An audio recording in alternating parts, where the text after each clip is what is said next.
Hello everyone, and welcome. My name is Qliphoth, and today we are going to examine the designs of devilmaycry 5. Over the course of this series in the last couple of years, I've spent my time breaking down all of the visual designs of the characters, enemies, and bosses from the devilmaycry series, and analysing what makes them work or what doesn't. How are these designs being used to further the storytelling of the devilmaycry universe? And essentially, I'm trying to ascertain whether or not there is anything interesting going on under the hood of devilmaycry's storytelling. Now, this is a very interesting game. Now, DMC5 is a very interesting game. It's intended to tie the series together thematically, resolving ideas of dealing with one's past, as well as the ideas that other games have brought in, like family, responsibility, and the moral binary between good and evil, and the way that both humans and demons can supersede that boundary in interesting ways through characters like Arkham in DMC3, and DMC5's Griffin, for example. This game isn't essentially about Dante anymore. It's become about the greater rivalry between Dante and Virgil and what it represents. As such, because Dante's had most of his character development already, the game focuses more on finishing off the Virgil plotline, actually resolving his past trauma, and setting up Nero to be a strong successor to Dante. And I think it achieves those goals pretty well, but we'll see how it manages that over the course of my analysis. And if you have any interesting thoughts about the designs of devilmaycry, maybe you have a favourite enemy, character, or boss design, please feel free to leave it down below. I'd love to hear your thoughts.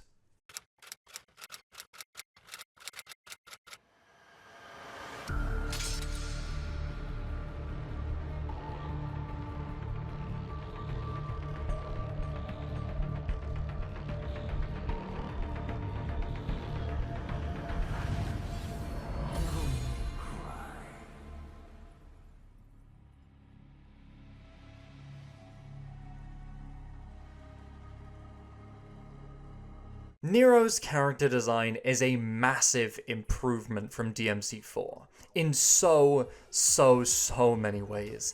It just makes his character more cohesive in general. It escapes looking like Dante 2 by giving him this really cool buzz cut punk hairdo, which manages to give him a distinctive look and profile that separates him from both Dante and Virgil, while giving him some unique characterization of his own. He keeps the big long coat, of course, because what kind of devilmaycry character would he be if he didn't have a big cool coat, but it's now its own hue of deep blue. And it's a lot less visually complex than its predecessor, which I really appreciate. There's no big buckles or strange straps, however it does keep these leather pads on the shoulders, which evokes Dante's coat in DMC3, with Virgil's colour, which is a nice little neat conjoining of the two brothers' visual elements.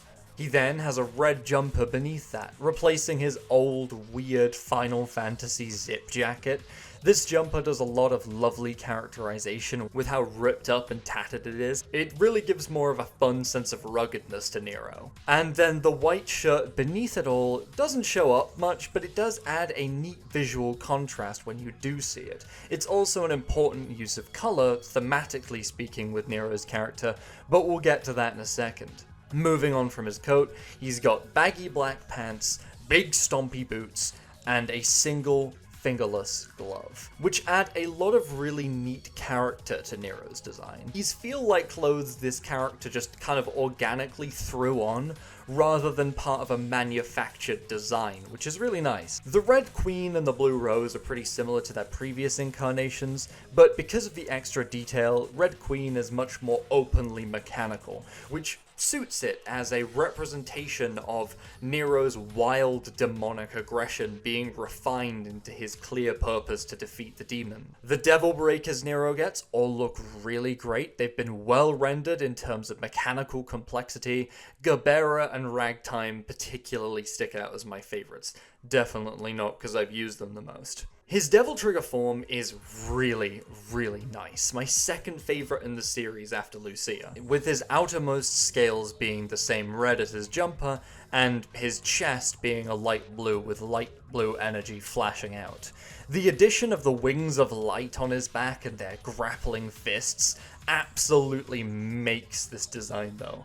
I love how it fuses classic Devil Triggers with how Nero's worked in Devil May Cry 4, and it just looks really cool.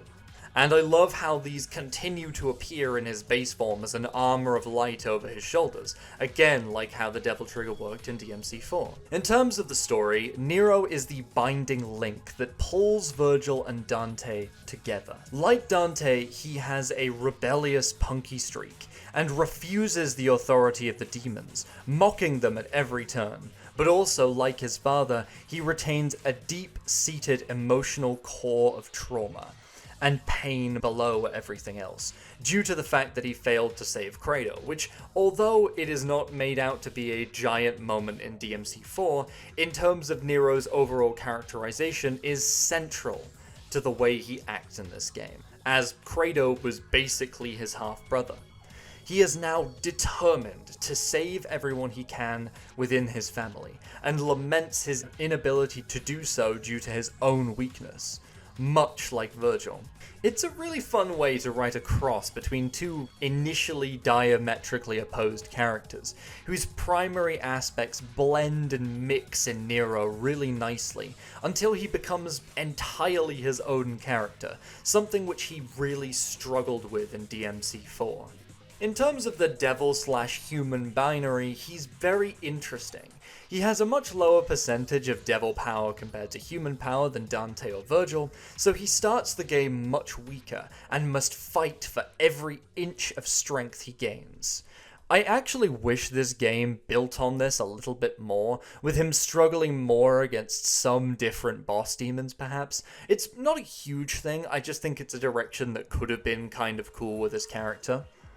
The most interesting thing about Nero is, despite being the most outwardly punkish, naive, and most aggressive of the three main Spardas, he's also the most emotionally mature, though he's the one that brings Dante and Vergil back together by reframing their grudge against each other and how it's lost its initial purpose. This is integral to one of DMC5's main emotional story themes, the idea of letting go of one's past, both because it allows us to emotionally heal and helps us to move on from petty grudges, and because it allows us to move on from that point and come together against greater issues, like Dante and Vergil do at the end of the game, cutting off the Qliphoth roots. Nero lets go of his grudge against Vergil for taking his arm, and beats some sense into him for a greater purpose. He's able to do this because he's the closest to being human.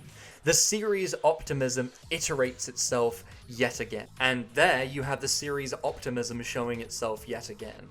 Even if people are so far gone, like Dante and Vergil, where they're two brothers who have been fighting across eternity and everyone says that they're destined to kill each other, Nero, just by showing them that there is a better way, can convince them to stop.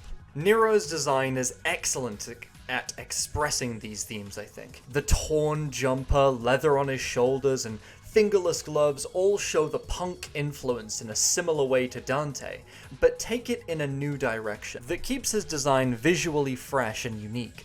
Also, giving him a prosthetic limb is a fantastic idea. The Devilbringer was considered his greatest strength in the fourth game, so separating him from that and creating this apparent weakness by giving him a prosthetic arm is a fantastic way to build up a conflict for this character and evolve him. After all, it gives him a chance to show his human perseverance in terms of how he actually overcomes these handicaps. The color choice is also absolutely on point. The blue coat obviously draws back to his heritage as the son of Vergil, but also symbolizes his relatively cool and straight-laced outer demeanor, generally speaking, at least when compared to the goblin that is Nico. Then, by visual contrast, the red jumper pops out next, and this is a symbol of his demonic passion and aggression, which lies underneath that outward kind of chill exterior. though it is much less prominent than his DMC4 design, as that aspect of him is just fundamentally a lot less prevalent now. Then, the white shirt peeking out beneath the both of them demonstrates his final core aspect, his purity. White across this series has often been used as a symbol of purity of heart and intention, as it was with Lady in Devil May Cry 3. And having this color closest to his center, if you like, shows his true nature as someone who is truly and fundamentally kind.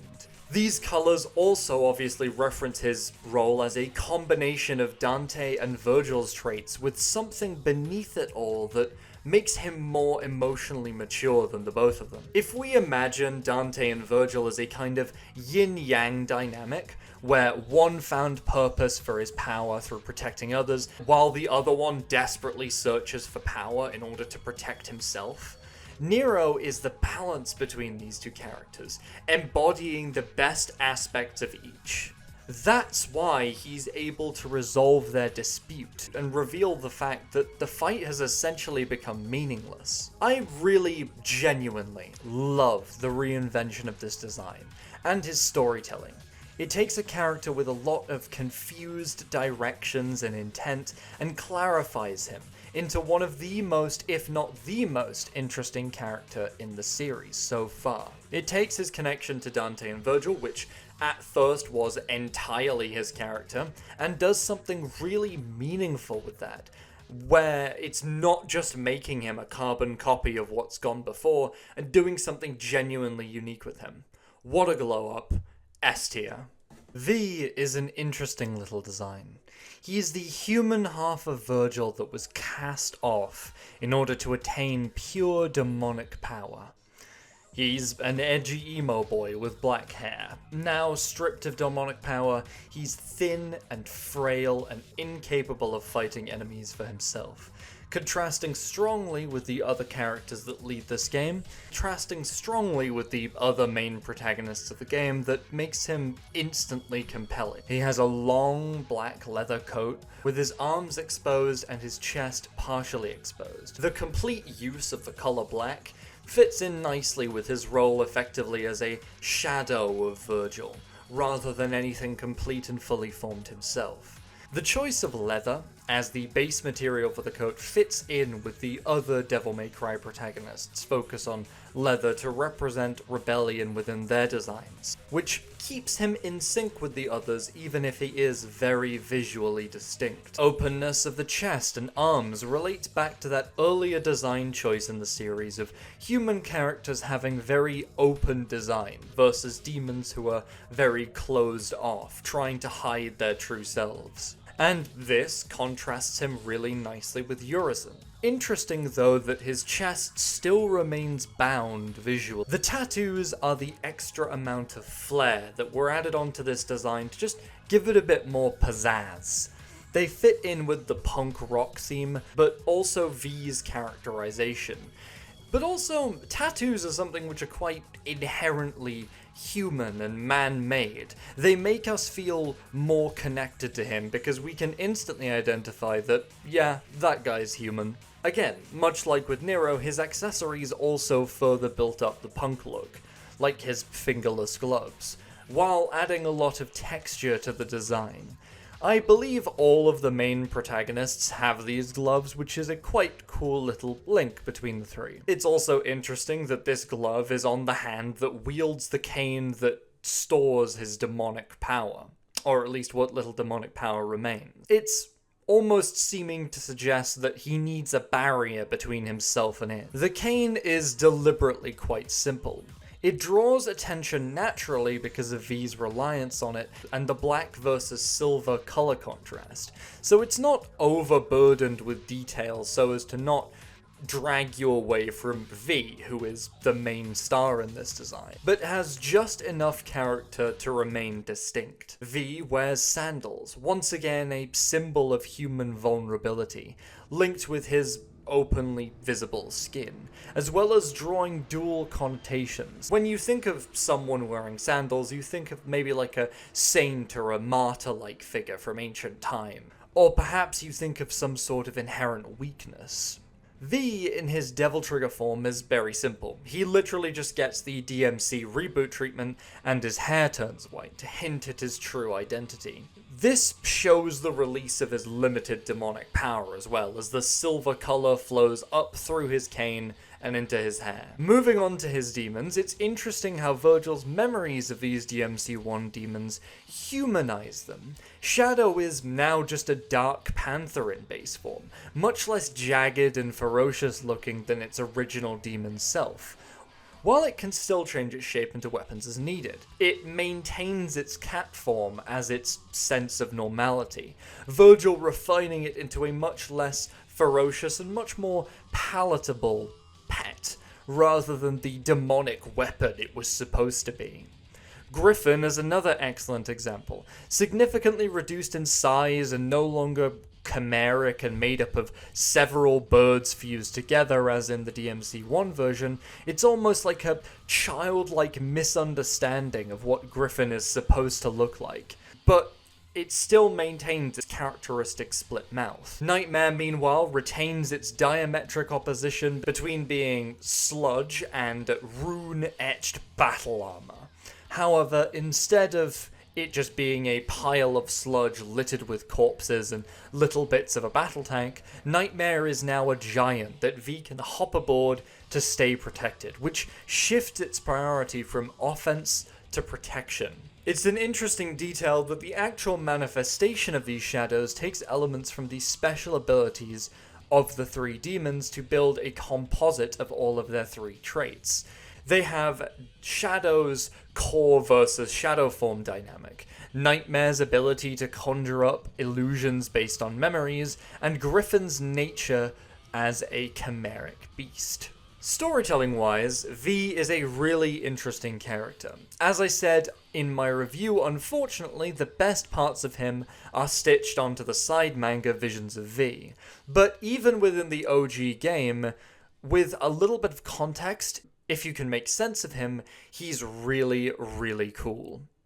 As I said before, he's the human half of Vergil, cast aside for its weakness, which has gained its own will and purpose, and now hunts its stronger devil half down. And in order to do this, it binds Vergil's past trauma and his torture at the hands of Mundus into tattoos on his skin, which he can manifest as demon familiars which help him fight, who he remembers from his time spent as Angelo, which is such a raw thing to have Vergil's human half do. It really shows his will. His development is really nice too.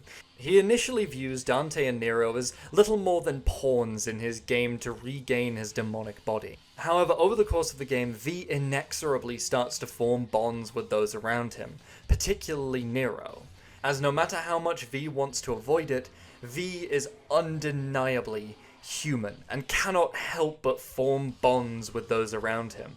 Over the course of the story, V gradually weakens and becomes unable to fight, literally crumbling away as his humanity is not able to sustain itself alone like the demonic power can. However, V pushes on despite his oncoming death, where Urizen gives up as soon as he is presented with an opponent he can't beat. The two are generally really nicely opposed to one another this way. It shows that underlying demonic weakness. I really like how, despite being Vergil's human form, V doesn't tip too far. He still retains somewhat of a lack of empathy for the lives of ordinary humans, at least in the game, but the comic plays well with this a little more and has him develop in this area as well. Is his penchant for quoting William Blake constantly, which acts as a grounding point for Vergil's humanity. As a child, Vergil fell in love with Blake's poetry, and wrote his name on one of Blake's books in order to ensure people would know that it was his. A seemingly insignificant act, but important when you consider the totality of Vergil's character. He's someone desperate to carve out his own identity, and to have the power to be recognized and be free as a person. There's a fantastic article by Kai Woodward that goes further in depth on this. Because if I went further into the meaning of each use of poetry that V talks about, we would be here literally all day. Finally, I'd like to talk about his demons. I love how 5 takes essentially what were demons with very little character to them, especially in... Finally, let's talk about the demon. I love how 5 takes what were demons with very little character to them, especially in Nightmare's case, and turns them into more fleshed out characters, all with their own unique reason for their actions. With the goal of the shadows being essentially to finally free Vergil from the haunting of his own past. But not just out of some demonic desire to see his plans succeed and see humanity struck down, they genuinely care about him and want to see him break out of the constant cycle of pain he's trapped in. The idea of demonic servants seeking greater gain for their master behind his own plans, and in fact in direct defiance of them. This is another example of demons showing great humanity in their actions. They're not just beings who were swayed or in the thrall of Vergil's power and are seeking the best use for that, but they see Vergil as a person and they want to help him. It's fantastic characterization. There's a lot more to get into with the shadows, but we'll come back to that. Firstly, I'd love to talk about how brilliantly V's physical design complements his storytelling. He's the physical manifestation of Vergil's view of his own humanity, while also representing who Vergil actually is at his core. V is physically weak. He limps around with a cane, unable to fight for himself and forced to get other demons to fight for him. Some, including Vergil, would see him as a pathetic coward, and that in order to be considered strong, he must use his own strength to conquer those in front of him. But V rejects this fundamentally, persevering through impossible odds to rejoin with Urizen and save Vergil from himself, even though the true Vergil believes the human part of himself. Even though the true Vergil reviles this human part of himself, the human part of him cannot help his desire to push on, to act on his own sense of responsibility to save Vergil, even at the cost of his own life. That's why all at once V takes aspects of ailing, frail humans and martyrs destined to die for a greater cause. Because that is the fundamental dissonance between Vergil's burning hatred of his human side and the same human side's true personality, who Vergil effectively truly is at his core. The thing that Vergil spent all this time hating and lamenting and perceiving as weakness was the true source of his internal strength this entire time. The duality between leper and martyr also represents Vergil as a person, someone who martyred himself in DMC3 to save Dante, someone who has been punishing themselves and suffering their entire life in pursuit of greater strength to right the perceived wrong of their past. But this self-flagellation is also what makes Vergil fundamentally weak at his core, and blinds him to the possibilities of the future as well as how he can use his strength to benefit those in front of him, rather than some sort of misguided attempt to make up for his past. However, despite his humanity, V also deliberately withholds the truth of his demonic heritage, which is why his otherwise open design maintains that closed-off portion around his chest. He's not being fully open about who he is. This also contrasts nicely with Urizen, but we'll get onto that when we talk about him in greater detail. Then, oh my god, the shadows are brilliant. Way before literary genius Adi Shankar would bring back previous demons with quote-unquote reinvented qualities, DMC5 was doing it with actual style. I love how each one is a simplified version of itself, filtered through Vergil's perception, his human influence leaving a deep mark on them. Shadow transforms from a remorseless creature that hunted down and slayed whoever it fought against, with remorseless hunger, to a loyal protector who genuinely shares a bond with V, representing Vergil's desire to experience loyalty and the protection of someone close to him. Griffin takes the core of Griffin's loyalty and honor in Devil May Cry 1 and expands on it. He goes from horrific, mutated dominator of the skies to wisecracking shithead who always teases V and is the only speaking character who truly knows and understands him,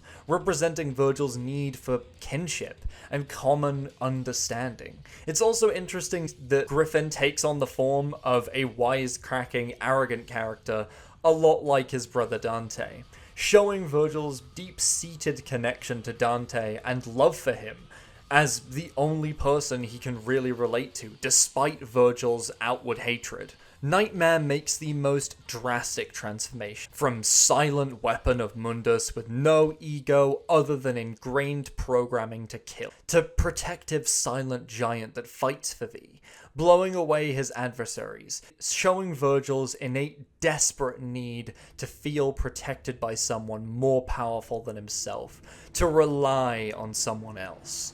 A fantastic design. Even if it's not to everyone's liking, I am a V defender to the end. Dante's design is quite different in Devil May Cry 5. Here, he's much older, now completing his transition into more of a mentor figure, with his age supposed to indicate a level of increased maturity. After being rediscovered after his disappearance by V, he also gets a little bit of stubble on his chin, a visual contrast that works neatly with Virgil being clean-shaven, and adds to his general, more rugged appearance in this game. His design is quite different from normal. There's no prominent buckles, just a red leather coat, which is open to reveal a black shirt. The only prominent buckle on his design is his belt buckle, which peeks out just below the shirt. Leather pants, fingerless gloves, all work together towards the sort of punky-feeling design as they have in Nero and V before. He now has a new weapon, the Devil's Sword Dante, which is an expression of Dante's soul and his will-made form. Not unlike how the Yamato works for Virgil. It's a suitably fitting contrast to the Yamato as well. The blade looks like it's been freshly forged from a lump of molten metal. It's messy and angular, but the edges remain sharp, just like Dante, giving an appearance of being disorganized and ineffective, but in reality being lethally focused. I like how it splits in half when Dante's power flows into it. It's a cool little bit of linking in with its nature as the Rebellion sword fused with Dante's essence. At this point, fist weapons are a pretty common DMC thing, and it's difficult to iterate on these weapons that well that many times. DMC5 does a decent job with Balrog. I like the eyes laid into the fists of the gauntlets. And I actually wish they'd kind of gone harder on this biological element somehow to create a more unique look to these. As they are, they just kind of look like they come off Urizen, which isn't right because they obviously don't come off Urizen. I don't know. I just wish generally they had a bit more of a unique design and feel to them.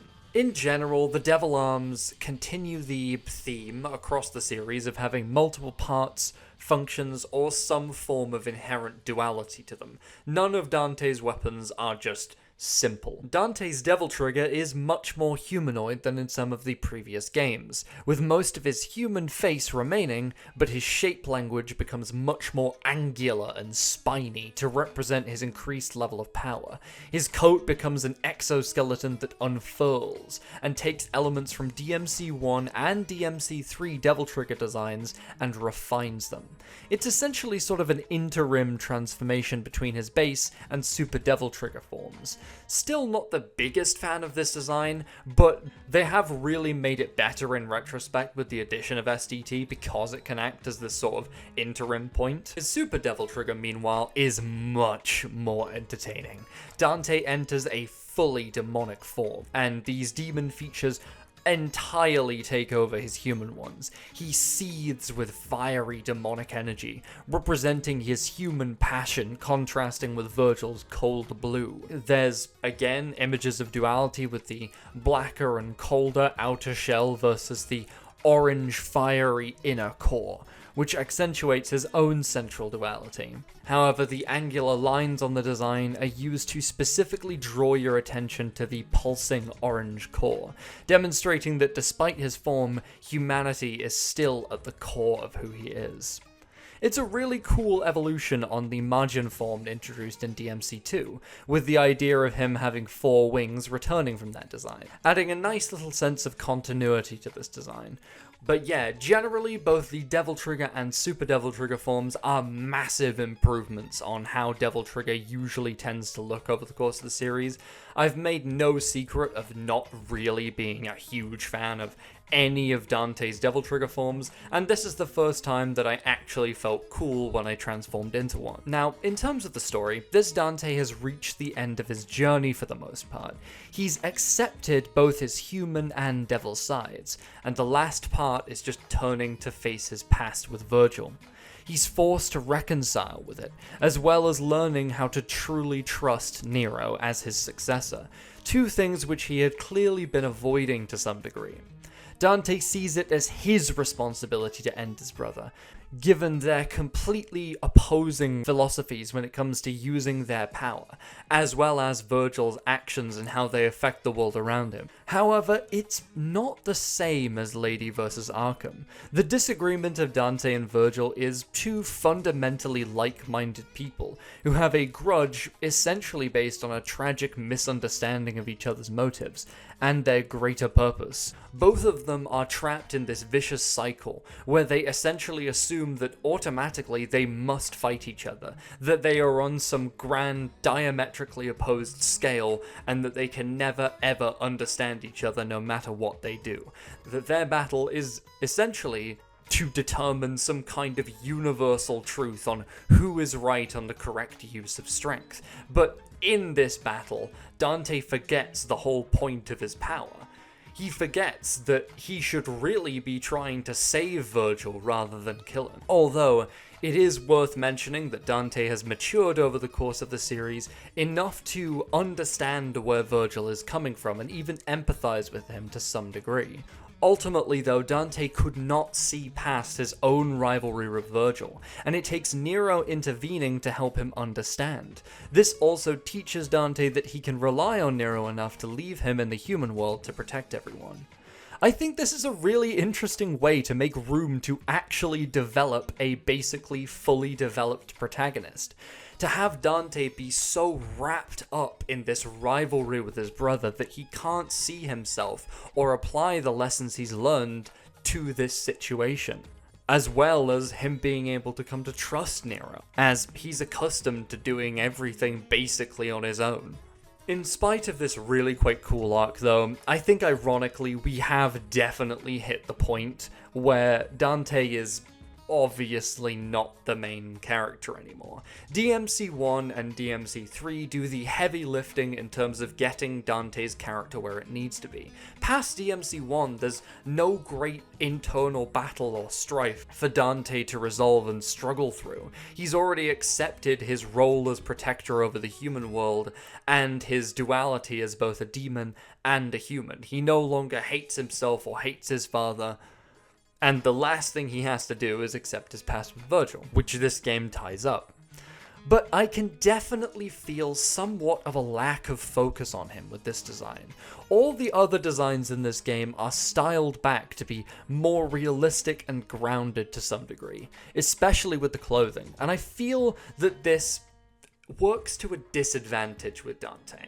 A lot of the point of Dante is that his clothing is very overly flashy and stupid. It's supposed to be. He's supposed to be this arrogant bastard who runs around fighting demons in a giant, oversized coat that gets in his own way more than it actually does anything. He's supposed to be entirely style over substance. He's supposed to be the kind of person that the demons would immediately wave aside as just some sort of arrogant asshole who doesn't take the situation seriously. That's part of his entire character, and that's also largely what makes him cool. In DMC5, though, I just don't get that. He just feels like a normal guy.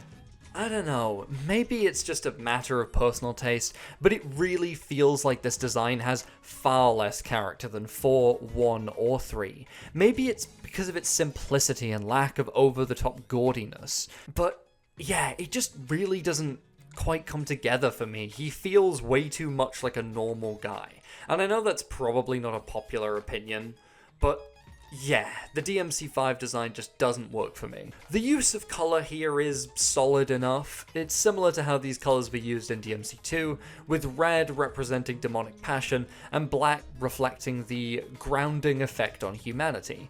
And then we have these obviously being inverted in the Super Devil Trigger form, which is quite a nice piece of storytelling, as the demonic energy moves closer to his heart and his core, almost seeming to imply that he's being tempted by the demonic path, but it's being tempered from the outside by all these cooling, darker tones. And yeah, that's just really nice use of colour in a design.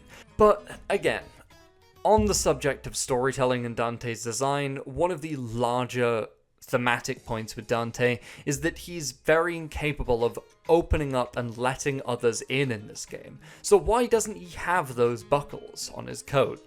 They were a design element that from the beginning was meant to evoke this idea of deeply hidden restraint. It's not just character theming though. Without the over-the-top gaudiness of the previous coats, Dante just falls very flat for me, as I said before.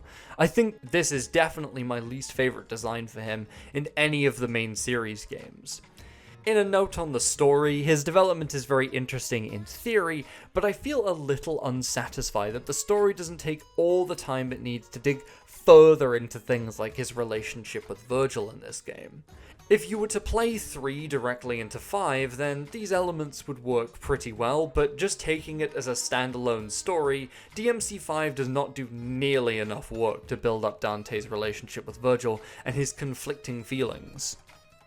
Unfortunately, I must say that on a visual level, DMC5 Vergil is just a bit of a disappointment. Color-wise, black and silver as his 2 main primary colors just really does not suit him, and it lacks strong visual contrast with Dante as well. I feel like it was maybe done to kind of make him look slicker, or maybe it could symbolize the purification of his hatred of Dante. It's just a very strange color combination that I really don't think works for Vergil. The coat does still retain its lighter inner lining, and Yamato remains mostly the same, so it keeps some aspects of his design that worked in DMC3 and 4 the same. The main improvement, I would say, is the jacket beneath the coat. Before, it was this bizarre ribbed thing, which always looked more like a puffer jacket than anything else. And it did work perfectly with his shape language being sharp, sloped angles that faced inward, that communicated this sense of deeply hidden restraint and self-hatred that is integral to Vergil's character. Now, the lower coat has a much more coherent shape. It's still a bit puzzling, but it at least makes a bit more sense in terms of what the hell it actually is, and it comes with a load of nice added detail.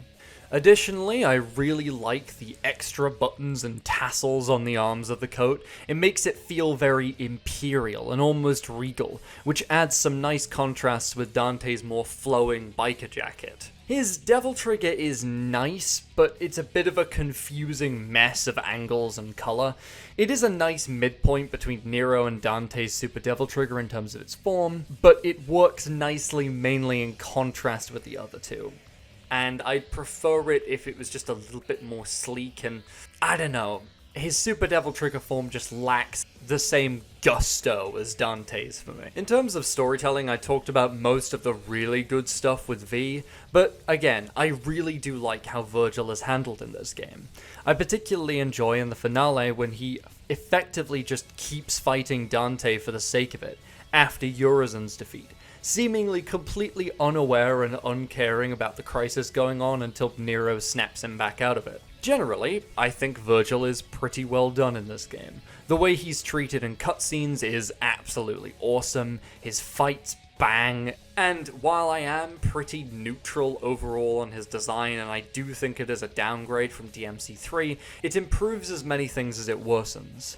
I also like the fact that the game took the time to explicitly humanize Vergil to the audience through V and Dante's interactions with Urizen. Although it hasn't really done anything for the larger community's collective relative brain rot surrounding him and his character, it is really good character work. It's not the best version of him, obviously DMC3 reigns king here, but it does expand on his character really, really nicely. And now it's time to talk about Nico. Nico, my beloved. This is exactly what Cat should have been in the DMC reboot in every way possible. First off, her design is great. It tells me everything I need to know about this character at a glance. It carries on the main group's punk aesthetics, but filters that through the lens of like an engineer woman in the chair character. She shows a significant amount of skin. Appropriate, as across the series, human skin showing in designs in this manner has been shorthand for humanity and honesty, as those who dress in ways that accurately express themselves are more emotionally open and human. Think about characters like Lady, DMC3 Dante, versus Arkham in DMC3 and Sanctus in DMC4, for example. She actually also has a utility belt. Let's fucking go. We couldn't get it with Cat, but we got it with Nico. The addition of, like, these little touches, like the gloves around the waist, is genuinely a fantastic detail that adds extra life to the character. It proves that she's always ready to just have them on hand whenever she wants to pick up a random bit of fucking demon organ and turn it into a cool metal hand for Nero. The tattoos are also used really well, not only to communicate the rebellious nature of the character, but also to create this running asymmetry across the design. She's unbalanced and lopsided, and that is something that marks her out as being fundamentally imperfect and human, compared to designs like Urizen. Her design is also dominated by lighter tones. Given that she's one of the most clear-headed characters in the game in terms of her purpose, the colours of yellow and white perform similar roles here as they did on Lady. They represent her purity and clarity of intention. Again, the oversized cowboy boots are another great little touch, which I don't think we even properly see, but it communicates so much about the character's attitude. It's just so fun and silly inherently. Nico is an amazing new addition to the story. Introduced in a pre-DMC5 novel, she's the daughter of Agnes from DMC4, and has a kind of similar thing going on to Lady, except Dante was the one to take revenge for her. It's understandable then that you might think that she would have some sort of undealt with baggage from that incident, but has actually moved completely past it, using her father's research to benefit the lives of people while still despising him as a person. Once again, those who are seemingly the most immature in this game are actually the ones who are the most effectively able to move past the weight of their own past. And just generally speaking, as a character, she's such an amazing accompaniment to Nero, bouncing off his angsty self-seriousness really nicely, and genuinely showing care where the story needs her to. I think the only thing you can really sling at Nico is the fact that she does show up kind of out of nowhere, and if you haven't read the DMC5 and DMC4 supplementary material, she doesn't really make much sense. And there is definitely an argument that her story takes a lot of elements from Lady in terms of what it does well, but At the end of the day, she's just an extremely fun character, and you don't need any context to find her fun. So while I agree that those criticisms are valid, I just don't think it matters that much.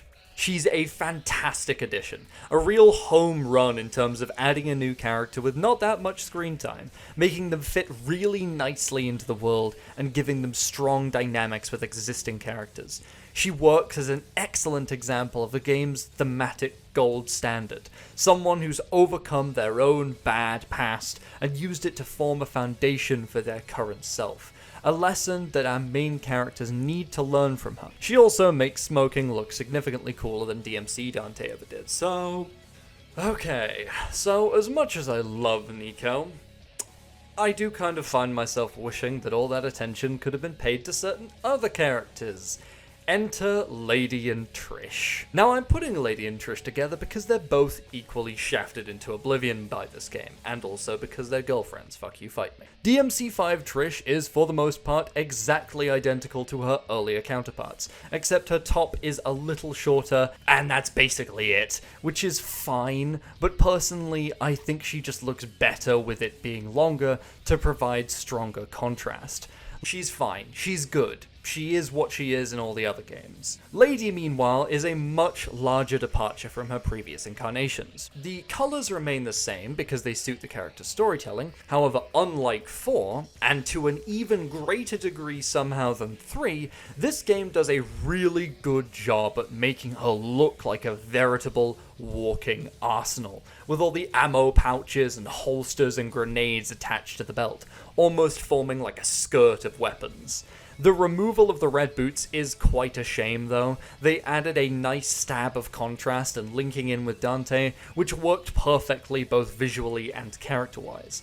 The buckle across the chest would be a really nice detail if we had a Dante coat with buckles on it this time. Instead, it's sort of an extraneous detail, as Lady has basically no characterization within this game to link it in with. Although, while also an extraneous detail, the goggles are really cool. I wish she actually got to wear them. It's an unexpected piece of realism that Lady would probably wear goggles while she's flying around and shooting the Caina Anne, that links in with the prevailing attitude of semi-realism within these designs. Unfortunately, despite being both near perfect for the story that this game wants to tell, both thematically and overtly, these two characters are completely disrespected and wasted. Firstly, the fact that they get turned into demons is fine enough in and of itself as the setup for how strong Urizen is, but it's so offhandedly dismissed after these two get fucking off-screened, and we never even get to see their fight.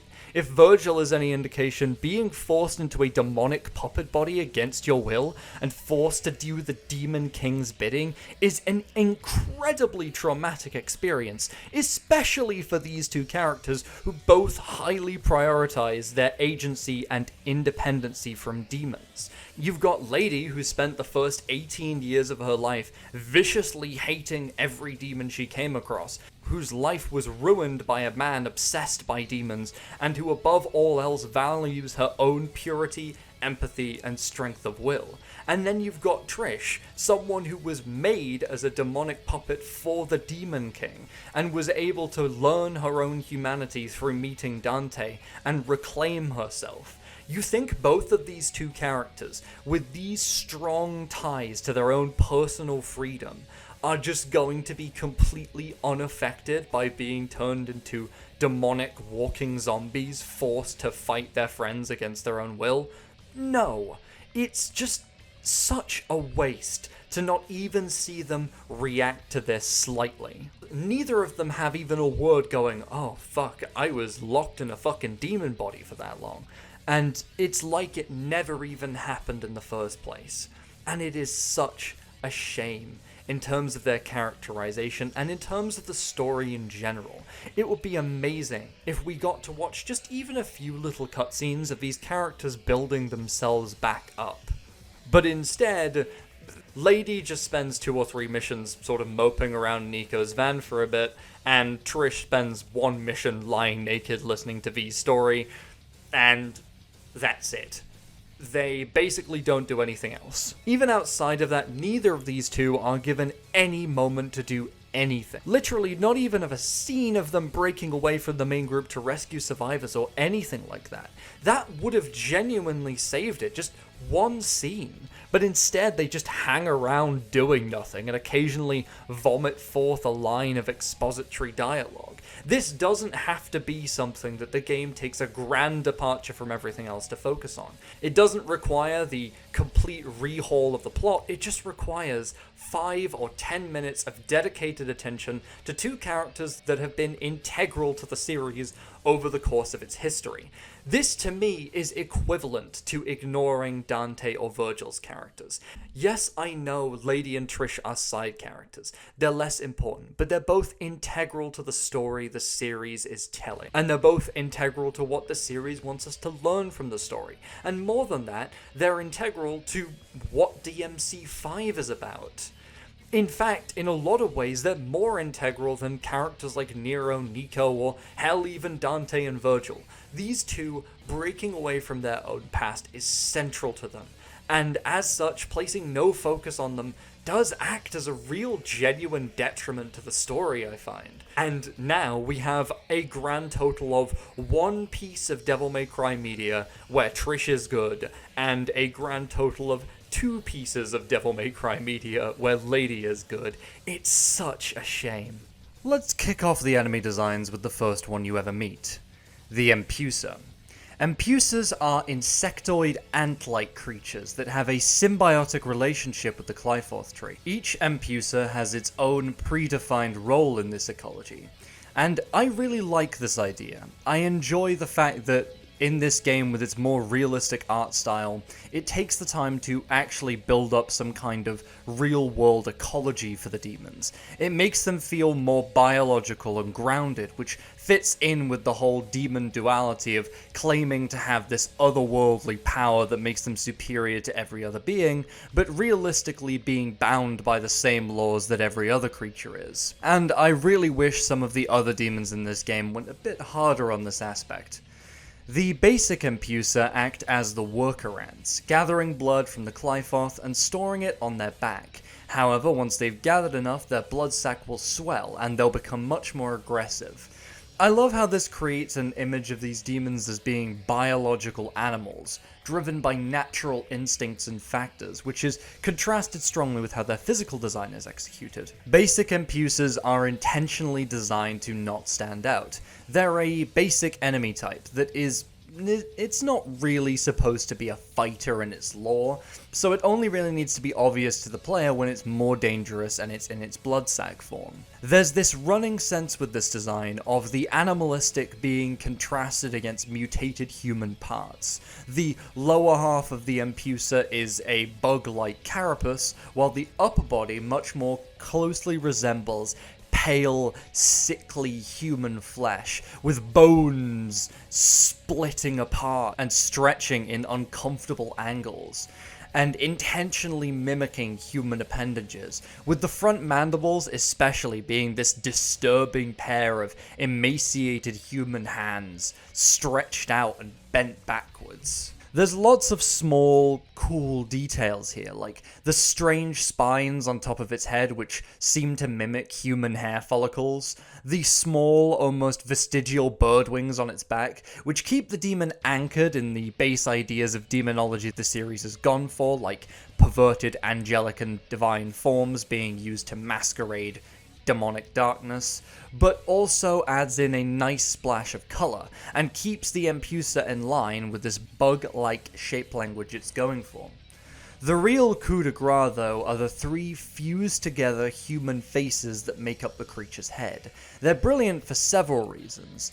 They make the design incredibly unnerving, even on a passing inspection, and seem to suggest fascinating connotations about its lore, like whether or not these are the mutated human souls of people that the Qliphoth has consumed. I absolutely adore how this design uses the body plan of a bug as a canvas, and stretches the human body out over that into a gruesome and disturbing form that actually makes full use of the game's more realistic art style. Green Empusas are the Empusa support units. They act to ensure that the worker ants aren't destroyed in the pursuit of fresh blood. They're quite similar to red Empusas, and so I have very similar praise. However, they're generally much more slender, with their head now resembling a pair of compound eyes, and a black tuft of spines that make them almost remind you of a vulture, which relates back to their nature as a species of being scavengers. I like how this design evokes more animal imagery while filtering it through the themes that the demons in this series explore.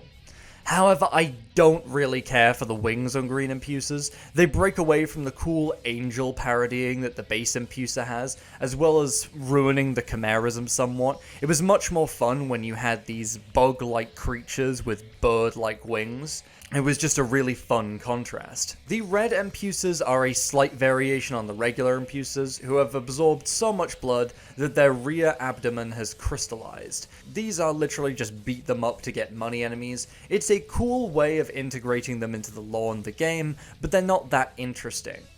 Finally, Empusa queens are the rulers of the Empusa hive. They're much more powerful than the regular Empusa, and as such have moved much further away from their weak humanoid forms. They're now almost entirely carapace, and its mantis-like front limbs now no longer strongly resemble human arms. However, despite all of this, it still maintains its most recognizable human feature, with its head being humanoid, flanked by 4 much more mutated human faces, which are difficult to read unless you're studying the design closely. To represent its status as a queen, it also has a crown of blood clots formed from its prey. The pride of demons goes beyond their animalistic forms and causes them to adorn themselves like this, even when they're literally just scavenging off the ruins of what the Qliphoth leaves behind.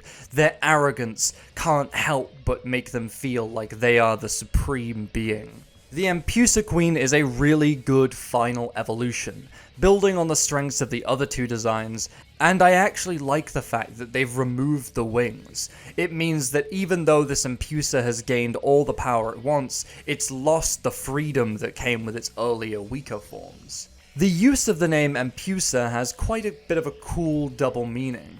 The Empusa refers to siren-like creatures from Greek mythology, who seduce and feed upon young men while changing shape, although their base form takes elements from several different beasts. Again, there's a human-demon divide here. Demonic power means that demons are increasingly incapable of producing real forms for themselves that can last. They break apart under the weight of the immense amount of power that they have, and begin to take on increasingly chimeric forms, which they're fine with because they believe that this is acceptable in the pursuit of power. However, this name also refers to the Empusa mantis, which is likely where the insect inspiration came from.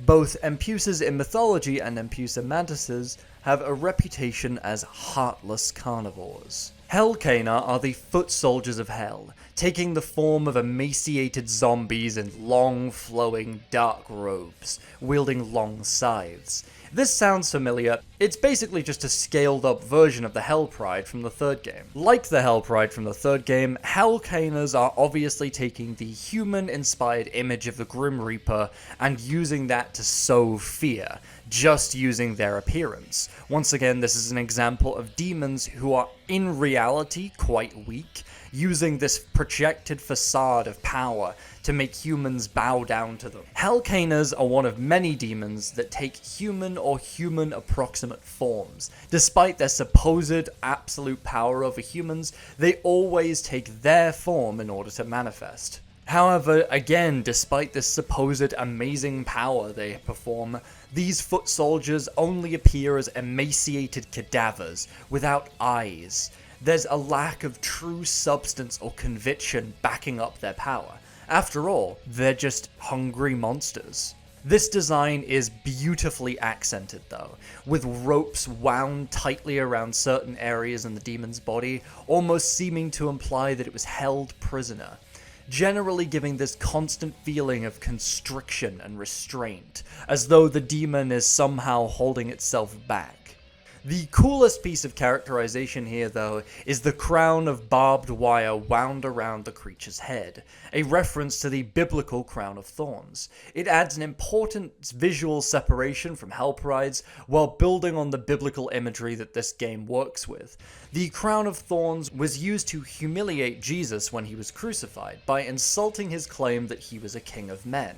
Here, the game takes this pointed mockery and aims it squarely at the demons. These creatures who supposedly have absolute power are nothing more than emaciated husks without true desire or purpose of their own, only fit to swing their scythes forward at the enemy. The Hell Cainas are named after, yay! Another Dante's Inferno reference, finally. It only took us like 3 or 4 games.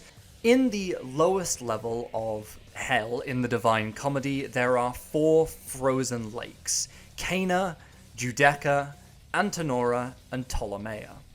Caina is the first lake, and this is for sinners who've betrayed their family, where they are frozen up to their feet and have to bear the icy frozen winds of hell.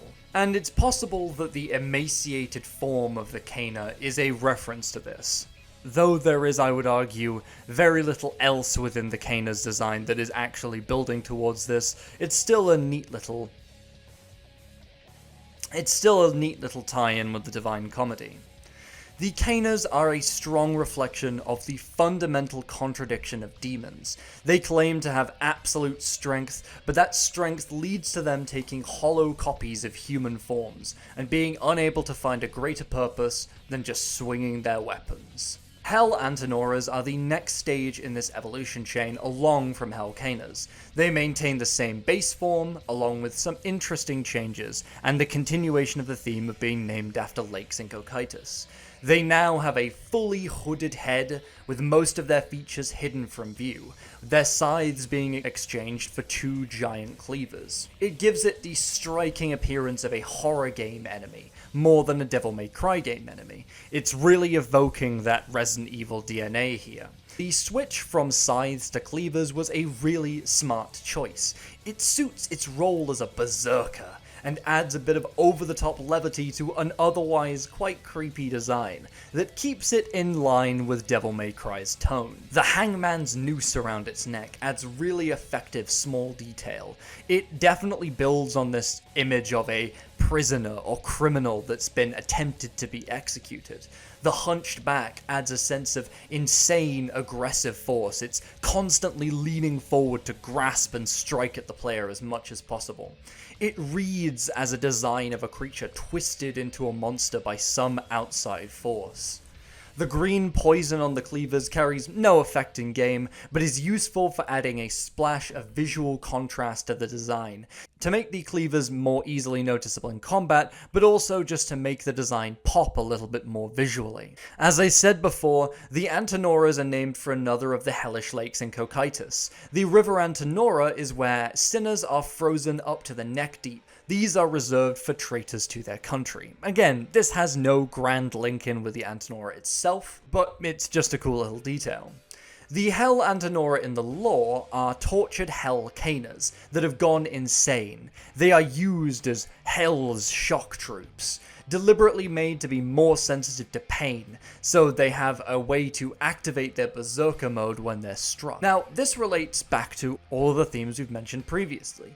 Demons are completely heartless, deliberately torturing other demons in the vague attempt to make them stronger. And this does work to some degree, but the demons misunderstand the reason why. They think that just because they've slammed this demon through pain, it's become more powerful because of its anger and its hatred. But in reality, if we look at the themes of Devil May Cry, the reason why these demons have become more powerful is because they've become more connected to human emotion. They've become creatures of pure anger and hatred, yes, but being pushed forward to that pain has made them more vulnerable and therefore more human. And that is what fundamentally generates their increased level of power. But the demons don't realize this, because of course they believe that anything that pushes you closer to being human is purely weakness. The Hell JUDECCA is the final of the Hell trio, and it takes some design elements from both. It is now shrouded in tendrils of purple demon energy that protect the Antenora in its berserk state. It has scythes fused to each of its hands, like a mix of both Antenora and Caina. The body has begun to decompose more severely than Antenora and Caina, so its arms are formed out of demonic tendrils. It gives this design its own unique feel rather than just being a fusion of the 2 previous designs put together. Additionally, its body proportions naturally make it really imposing, as the thicker body and scythes curving upward naturally draw attention to its head, which looms over your character. It makes it feel quite unnatural and imposing. As far as my critique goes, I wish it had a few more unique aspects to build off its role as a commander even more. The concept art does this quite nicely by making the Hell tendrils into more of a shroud building up to a crown, which I think would have really exemplified how much this demon has given everything up for demonic power, as it can't even make a body for itself at that point. The Hell JUDECCAs bring back the Crown of Thorns element, which has a similar meaning to what it did with the Hell Caina, except magnified here, because these JUDECCAs are supposed to be the commanders and kings of the frontline demons. The Hell JUDECCA references the innermost river of Cocytus, named for the arch-traitor Judas himself, reflecting their increased status. The lore refers to them as high priests in the choir of hell, battlefield commanders that summon more Caina and Antenora, and I wish the design reflected this a little bit more, like with some perverted icons of priesthood, like possibly a cool demonic Pope hat or something. It's such a cool idea to have corrupted priests be leading the frontline armies of hell, and I wish this design built upon that a little bit more. And next, let's talk about the Pyrobat. Close enough, welcome back devilmaycry 2 Flambat. Pyrobats, as you probably guess, are demonic bats. They take physiology of a regular bat and filter it through a demonic lens. On closer inspection, you can realize that this bat is actually a chimeric hybrid, with the body plan of a bat, stinging tail of a scorpion, and scales like a reptile. It's quite well designed from an ecological perspective. It even has these large sail-like appendages on its back, which act largely as a cooling system for the fire it produces. It's a really interesting detail here that demons are subject to natural laws and biological principles, which seems to dispute their supposed absolute sorcerous magical power that has no limits. Its head acts as a lovely piece of contrast, naturally drawing the player's attention to the bit that actually matters and attacks you, with the head opening up like a flower. I wish it had more of a mutated human appearance like the Empusas. It's something that the realistic art direction of this game portrays very, very well. Speaking of enemies I hate turning back up to plague me again, it's the Sins. They're one of the only enemies to explicitly and completely be reused in a Devil May Cry game, and they've undergone a dramatic redesign. The cloak is much less like an ethereal drape surrounding the mask, and is now a mass of flowing hair-like shadows. This feels much more biological, and it feels like these shadows are possessing the mask and not the other way around, and this is a better way to do the design compared to Devil May Cry 1. The mask provides strong visual contrast with the body. Here, the body is rugged and dark, pulsating like a constant living creature. The mask is calm and placid, with its expression only changing if the demon is in danger of being struck down or it's going to strike someone else down. And the Sin's energy will flow much more heavily into it in these cases. The scissors are much larger and crueler now. Before, they were quite sleek and refined. The brutality of these scissors suits the monster a lot better. The handles are quite awkward, and it looks like the demon can't quite get a grip on them correctly, as it has gained brutal power but can't quite control it. The demon's hands also appear to have this unnatural, man-made quality to them like the mask, but unlike the mask, they are skeletal and frail, seemingly barely capable of swinging the scissors that they carry. And again, this is more building on the themes of the game. They are incapable of manifesting purpose to wield their power, so their bodies become sickened and weak, as they're forced to rely on demonic magic rather than their own strength and strength of will. Sins are fundamentally an excellent exploration of demonic frailty. This design is great because it builds on what's gone before and adds new ideas to it. Ideas of demonic corruption of the sacred, hiding behind that thin mask of righteousness which conceals this big shadowy ball of evil. It's a really fun way to redesign this classic enemy. However, speaking of those two quite nice redesigns, it wasn't gonna always be perfect. The Riot is the spiritual successor to the Blade and the Assault. Visually, I must say they're more than a little bland. The coloration lacks anything to really make it pop, and act as a strong area of contrast, which in an already very visually cluttered game, makes these enemies more than a little annoying. There's a reason why Blades added the armor. Giant reptiles are cool and all, but in a game filled with so much wacky and cool bullshit, the Riot is just gonna lag behind. There is a cool feature on it where the claws each track up to gaping red gaps of muscle in the monster's scales, and I wish they'd gone harder on this to add some more visual contrast, with these gaps in the muscles tracking all the way up the monster's body and being a more integral part of its design. That would have built in quite nicely thematically and added more visual contrast, as this would effectively be the demon splitting apart under its own power, unable to maintain its form. You can see how nicely this concept might have worked in some of the card game art. Their head shape is admittedly the most interesting thing about them. This wide, flat shape makes it naturally draw your attention outwards to the two arms, and acts as a cool-ish bit of demonic mutation when paired with the split jaw. But again, this is something they could have absolutely gone a hell of a lot harder on. I like how the tail almost begins to unravel at the tip. I again wish this was linked in harder with the claws. There's a way to make this design absolutely bang, but this just isn't it. It lacks any grand sense of demonic chimerism, interesting mutation, or anything else that the designs in this game build on when they're doing their best.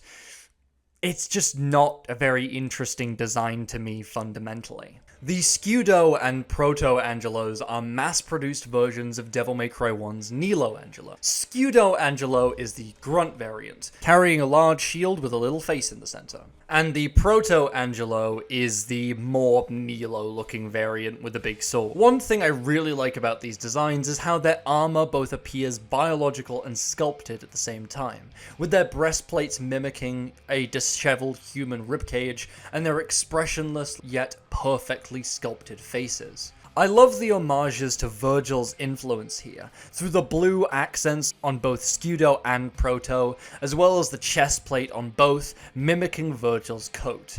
The design does good work by itself too. The shape language is sharply angled and always pointing inward. This is commonly used in these games' demon design to show their separation from their own humanity, as everything is closing in around their hearts and keeping their hearts guarded. Scudo's weird mantle is really cool as well. It's a link between itself and the Cavilere Angelo, and works as a nice piece of ornamentation to broaden the design, and makes it feel more like a sturdy protector, while crucially hiding the fact the demon is actually quite thin and poorly built underneath it all. Once again, demons projecting this illusion of what they want to be. The Scudo wants to be a sturdy protector for its boss, the Proto-Angelo, and so it has this mantle, forcefully bulking itself out, but obscuring the thin, more emaciated body below. The constant twisting of the armor gives it an inherent feeling of instability. This monster may wield a shield, but it cannot act as a protector, which is doubled down on with the withered state of its body.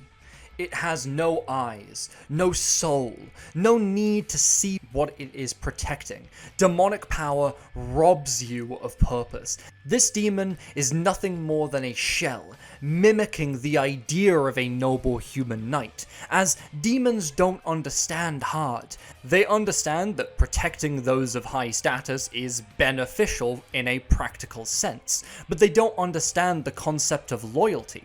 That's why the Scudo is deliberately designed to have no eyes. It can't see what it's protecting because the demons don't believe intent matters. They don't understand heart. They think that the mere act of protection is the important bit, and not the why, not the determination, nor the loyalty it requires for someone to protect someone else earnestly. And this is such an excellent piece of characterization for the demons in this game. Even its shield, the symbol of its nature as a protector, is not entirely whole. It's covered in ridges that deliberately draw your attention up to the face in the shield, as well as to the Scudo's own blank face, showing how the shield is nothing more than a facade, obscuring the fact that this demon has no personality or purpose of its own. I really like how the face on the shield acts as an extra bit of cool ornamentation that makes it more interesting, but it also represents the core of the hypocrisy of the Scudo. This is ostensibly a protector, but it's wearing a human face on its shield. It's showing its disregard for humanity and the actual idea of protection. On its head, it has two demonic purple horns, which contrast strongly with the silvery metal that makes up the rest of the Scudo. This represents the corruptive influence of the demonic power stored in its horns, as well as making you realize that the body of this demon is essentially inconsequential. It's just a means to an end. And I really like how these two smaller horns act as a symbol of its lesser status when compared to Proto. Proto is primarily a reference to DMC1's Nilo Angelo, while meaningfully reinventing that design's core concepts. It closely mimics Nilo with its greatsword and armor, particularly the pauldrons, but again uses a lot of the same tricks that Scudo does, with its shape language, having the strong, powerful, angular bits of armor contrasted with the weak, flowy human bits closer to the chest, but this time the horns actually perform the illusion of broadening its design. Because of their lighter color, you are naturally drawn to look at them, and as I said, they artificially broaden the design, making it look more imposing than it truly is. Once again, demonic power creates this arrogant illusion to protect its own fragility, needing to wrap around the body of this actually quite frail puppet to give it any sense of presence or imposing power. Proto also has no eyes, the exact same as Scudo. There is no purpose behind the swings of its sword, it just does it. The greatsword is also pretty cool. Admittedly, there's no grand ornamentation or interesting aspect to it, and I much prefer the curved version from the concept art, but I get why they went with this, to keep it closer to Nilo Angelo. The Proto and Scudo Angelo are effective as dark illusions, playing at being noble knights with no purpose or will to back up their actions. They are blind to everything outside their own power. Also, they act as a good moment of storytelling for Urizen. He's become so detached from his own humanity that he's inflicting the same pain on others as when he was Nilo. These designs are absolutely fantastic and two of my favorites in the game. Baphomet is an interesting visual design, which is confirmed to be a reinvention of the Goat Clan from DMC2. Where the Goat Clan were physically strong-looking demons, the Baphomet are frail, lacking any muscle on their bodies whatsoever, only able to fly through the use of demonic magic. The demon has become completely frail. They have legs that look completely incapable of supporting it, and it relies fully on magic for its own movement and life support. The only things that thicken out its otherwise scrawny body are a few patches of matted hair which soon thin back out into more skin. I love how the goat's horns, which are typically a symbol of their pride, are shriveled and disintegrating. The shape language of this design is very clear. When looking at the angles, the skin is drawn inwards, and the body is concave, so your eye is drawn to the hollow split running along the monster's body. Fundamentally, this is reminding you that this is an incomplete creature. Fundamentally, they're hollow beings who give up their purpose for power at any cost, which almost makes the Baphomet pitiable in a certain sense. The fact it primarily uses ice magic for defensive purposes rather than using the more stereotypical hellfire is really clever. It both references the lowest layer of hell, Cocytus, as most of these designs have been making greater Divine Comedy references, but also further doubles down on this demon's nature. Despite being supposedly all-powerful, it's a demon that has to put all of its energy to defending its actually frail body. It takes the once proud image of the typical Satan figure, brimming with magical strength and bestial vitality, and parodies it. Where the mythological Baphomet is a proud, ancient, and wild being, the DMC Baphomet is a cowardly entity, which can wield great power, but only by sacrificing what gave that power purpose. Behemoth is DMC5's rendering of a demon completely and utterly consumed by gluttony. Two-legged, sluggish crocodile creatures, bound in chains to restrain its immense hunger. The chains have the effect of constricting the behemoth, sleeking its design down and making the player underestimate it because of its sluggish movements.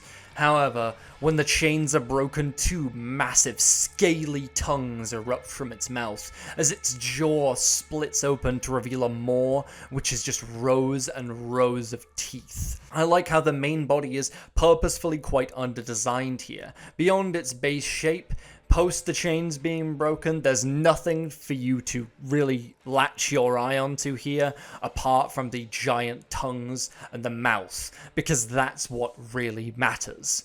It has two scaly tongues, incapable of tasting anything it consumes, and a mouth seemingly entirely composed of teeth for chewing up prey. It uses its tongues as a method to move it around, a really fun concept which I didn't initially realize it could actually do, but it's a fun little exploration of the price of this immense hunger, as it is now only able to move itself around thanks to its voracious appetite. Outside of its mouth, Behemoth has no features like eyes. It's singularly motivated to feast on everything in front of it, which represents the heartlessness of this demon, as it has abandoned everything in search of its desires. The use of a crocodile as the base body plan could also reference Amit, the beast who relentlessly devoured the souls of the dead that were judged to be unworthy, though this is a tenuous link at best. Overall, I think Behemoth is a pretty solid design. Its greatest strength is also its greatest weakness. The removal of focus from the rest of the body to focus on the mouth is cool, but also leaves this design feeling a little incomplete and unmemorable, at least to me. Nobodies are a physical embodiment of the emptiness of demonic power. They are malformed demons trapped in a constant cycle of cellular deconstruction and regeneration. Again, another return of an old demon from DMC1, this time making greater use of the realistic art style to become a full-on body horror monstrosity, which attacks you with an unearthly level of agility while dropping off parts constantly. And the art style really helps render the corpse-like existence of the nobody. Pale, calloused skin which is contrasted by the putrefying, rotting flesh of the main body. We can also see its demonic mutation, with its legs bent around at strange angles and the third, grasping arm erupting from its back.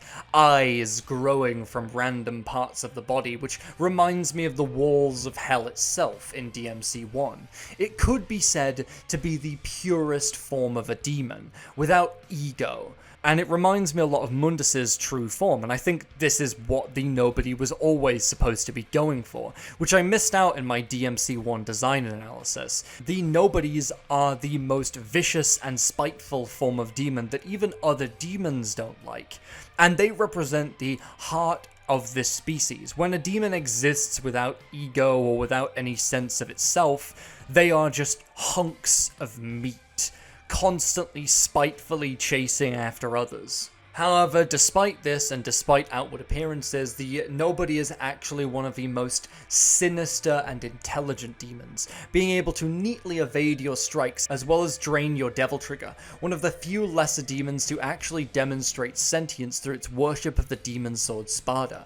But now perhaps this is because they have the belief that it will make them whole, and grant them purpose of their own. I love the motif of them using masks to hide their true faces, as well as using them to help them enter their berserk mode. Despite the bestial nature of this demon, it feels compelled to hide itself. This gets to the core of the nature of demons. As much as they're evil, they're also pitiable because of how much they deceive themselves into believing that there's something much greater than they actually are, and how that deception costs them everything in the pursuit of power. The initial mask is brass and largely ornamental, with its clean, sharp angles contrasting the Nobody's ragged mass of flesh, which goes back to the idea of the profane masking itself behind a divine and sacred facade. The berserk form swells up significantly, which changes from that brass mask to something much more animalistic and tribal. It suits the nobody's true nature far better, blending in with the now darkened blood-red flesh of the design really nicely. The Berserk design also gives the nobody a mane of blood vessels, like an animal bearing a crest to show its aggression to a predator or rival. Overall, this is a really interesting reinvention of the base design, taking what worked well and using those elements to create something actively unique and interesting. The demons tried to present themselves as far greater than humanity, powerful and arcane beings that a human can't comprehend, but at their purest, this is all they are: mounds of flesh driven by hate, incapable of maintaining a solid form, and the demons reject that so much that they cast the nobodies out. Chaos returned to a much more animalistic form of demon design. They're siblings to the Riot and have a lot of the same problems. Now, at a glance, the Chaos is a lot more visually interesting. The sharp spines along the back, combined with its vicious claws and interesting facial structure, make it a visually intimidating and fun enemy. Just from a coolness perspective, I do like this design, but I can't help but feel that it does lag significantly behind thematically. This is more just an example of a cool concept executed pretty well, than a design that is actually trying to add something to the game's storytelling.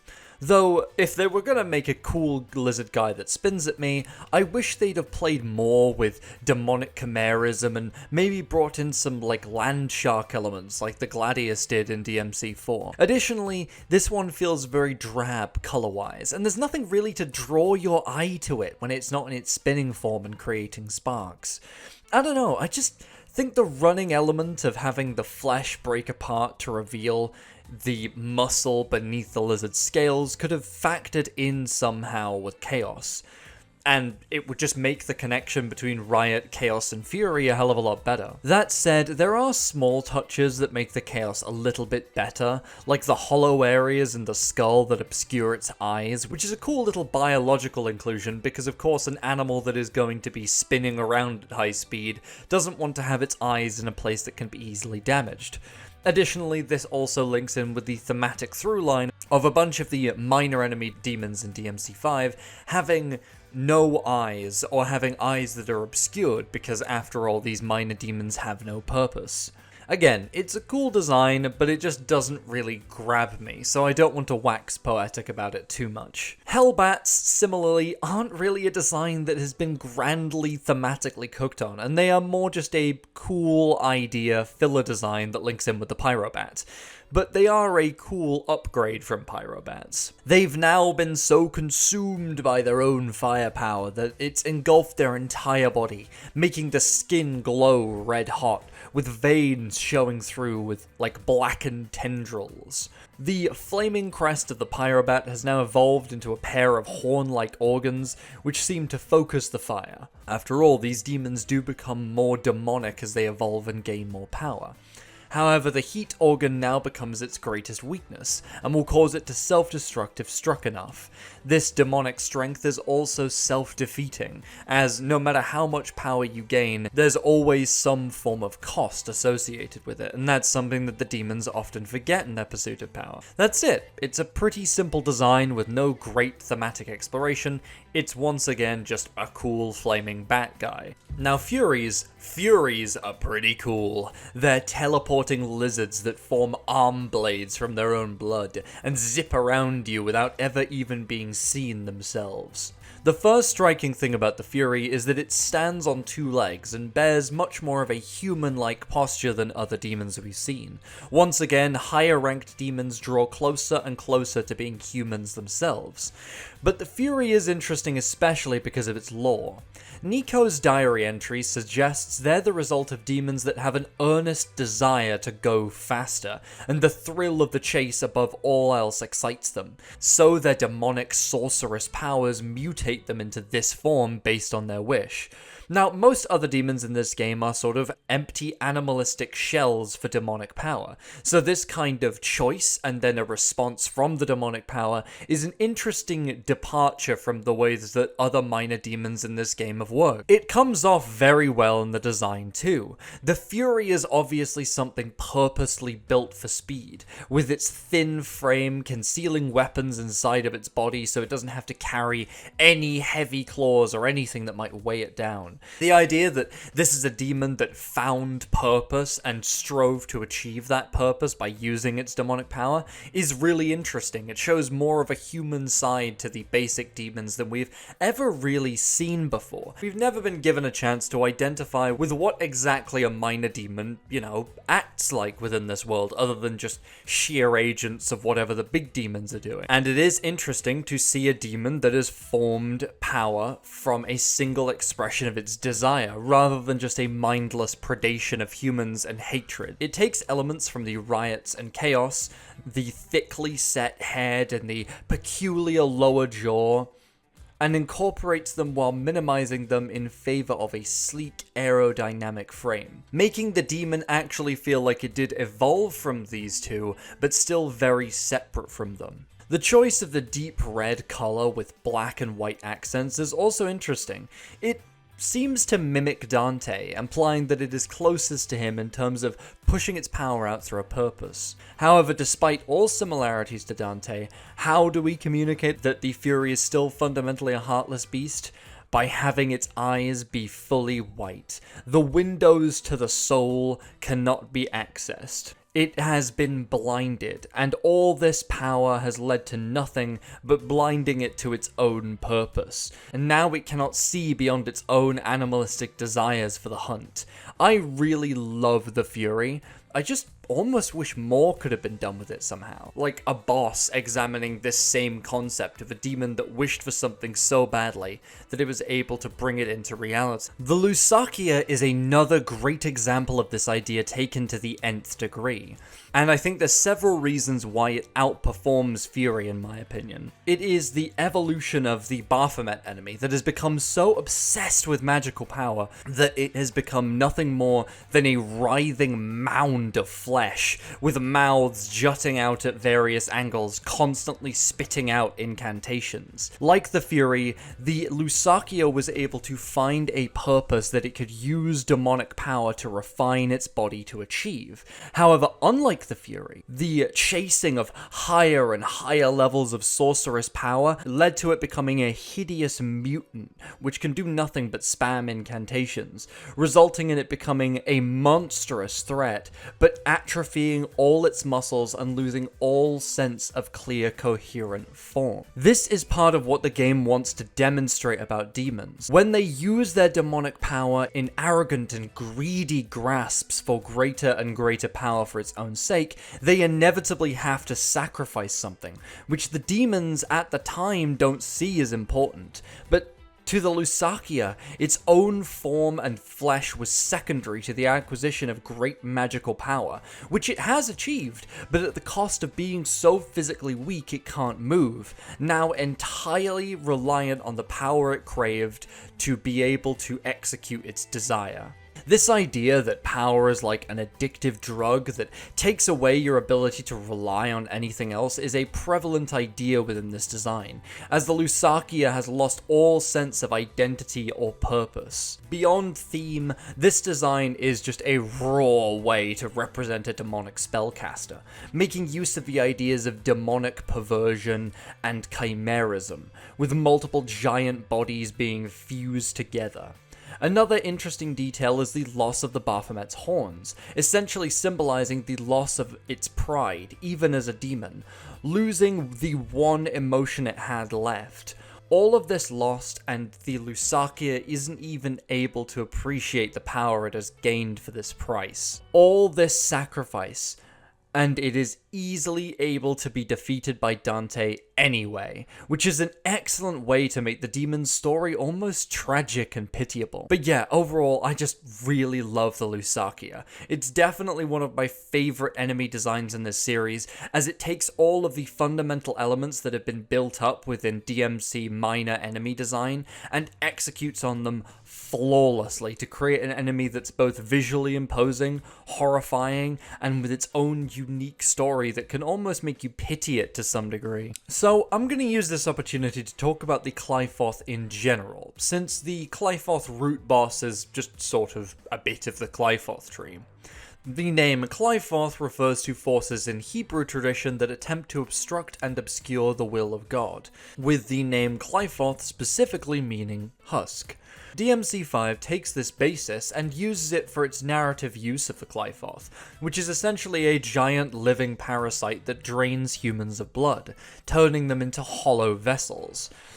Here we can see once again the represented parasitic nature of the demons. They rely on humans to grant them their power by taking humans' lives away from them. Blood, hearts, passion, they're all things that demons lack, and so they need to steal them from others. As such, the roots of the tree take biological notes from parasitic insects like mosquitoes, with their pointed stingers and swollen blood sacs. The tree itself is designed to mimic human circulatory system, with veins branching out and carrying the blood to the heart, which is Urizen's throne. It likely also draws inspiration from being a perverted version of the Yggdrasil world tree from Norse mythology, with the story of Odin hanging himself from the world tree in order to gain more magical insight, paralleling Urizen's own journey. Except instead of sacrificing like Odin did in order to gain his power, Urizen simply steals it from others. It also draws all of this human blood into itself to create the forbidden fruit, which grants you the power of the god of the demon world. The fruit even takes the shape of an apple, referencing the events of the original sin in the Bible. Humans reaching out for greater power and knowledge. One of the greatest mythological representations of humans overreaching for greater power and knowledge, and the wide-reaching consequences that can have. One of the coolest parts about this symbolism, though, is that the forbidden fruit itself is actually hollow. There is no true structure to it, it's just kind of this facade of a fruit, made of linked-together tendrils, and I think that's really cool, demonstrating how all this demonic power is fundamentally, at its core, hollow. It is the appearance of something great, with no true will or form backing it up. Symbolically, the Qliphoth tree in this game also represents Virgil's temptation towards power, and hunger for self-betterment at the cost of that which is around us.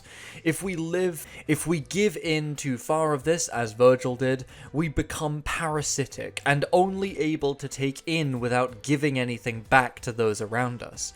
This leads to hollow results, as we see how easily Urizen is defeated by Dante despite having taken that Qliphoth fruit he took all that trouble to create. The Qliphoth is thematically really cool, but it could use with being tied in a bit more solidly to hell. The environments and structures of the Qliphoth feel very flat when compared to other depictions of hellish environments in DMC. There needs to be even more biological inspiration, like how Leviathan worked in DMC3, or how Hell worked in DMC1.